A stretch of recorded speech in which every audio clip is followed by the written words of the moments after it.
ও মা, এখনই তো এত গরম পড়ে গেল, তো তুমি কিছু ঠান্ডা ঠান্ডা বানাও। হ্যাঁ, ঠান্ডা বানাবো তো। গরমকালে চরম খাবার ঠান্ডা ঠান্ডা দই বড়া আজ বানাবো। বাহ। আমি দই বড়া বানানোর জন্য এখানে 200 গ্রাম বিউলির ডাল ভিজিয়ে রেখেছি। জল ছড়িয়ে মিক্সির মধ্যে দিয়ে দিচ্ছি।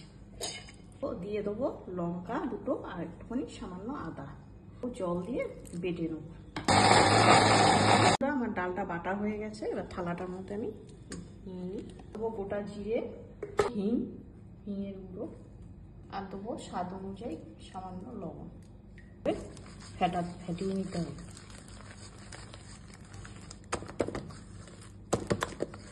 বন্ধুরা, আমি ভালো করে ফেটিয়ে নিয়েছি ডালটাকে। এবার বুঝবেন কি করে ফেটানো ভালো হয়েছে, এরকম বাটির মধ্যে জল নেবেন, নিয়ে দেখবেন এরকম যদি ডালটা ভেসে ওঠে, এরকম ভেসে ওঠে, তাহলে ভাববেন ফেটানো পারফেক্ট হয়েছে।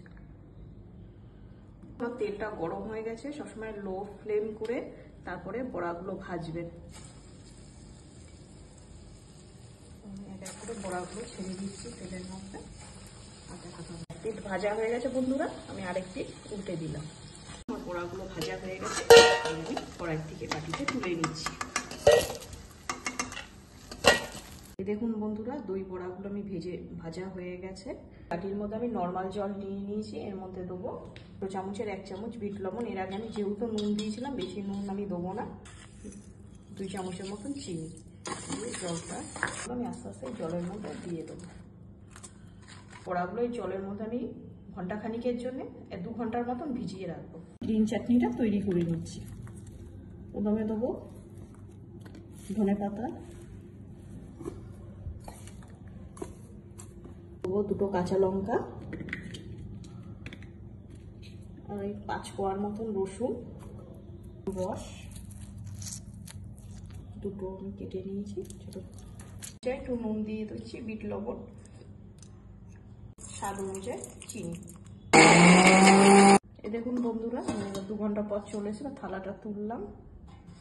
এবারে বড়াগুলো হাতের সাহায্যে আস্তে আস্তে জলটা আস্তে আস্তে দেখুন বন্ধুরা, বড়াগুলো খুব সফট হয়েছে। এবার আস্তে আস্তে বড়াগুলোকে এরকম চিপে জলটা বার করে নেব। এই দেখুন বন্ধুরা, আমি বড়ার থেকে জলটা সফট করে নিয়েছি। এবারে দইটা 200 গ্রাম দই নিয়েছি এটার মধ্যে, বাটিটার মধ্যে। এবারে সামান্য একটু জল দইয়ের মধ্যে দিয়ে দেবো, স্বাদ অনুযায়ী লবণ দইয়ের মধ্যে, মতন চিনি, ভালো করে ফেটিয়ে নেব।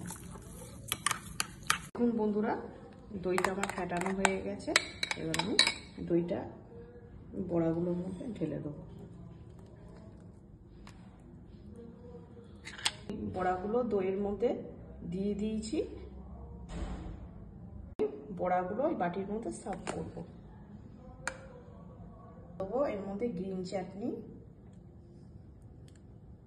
আর দেবো তেঁতুলের চাটনি। এটাকে আমি বাড়িতেই তৈরি করেছি চাটনি। ভাজা জিরে, লাল লঙ্কা গুঁড়ো ও ঝুরি ভাজা।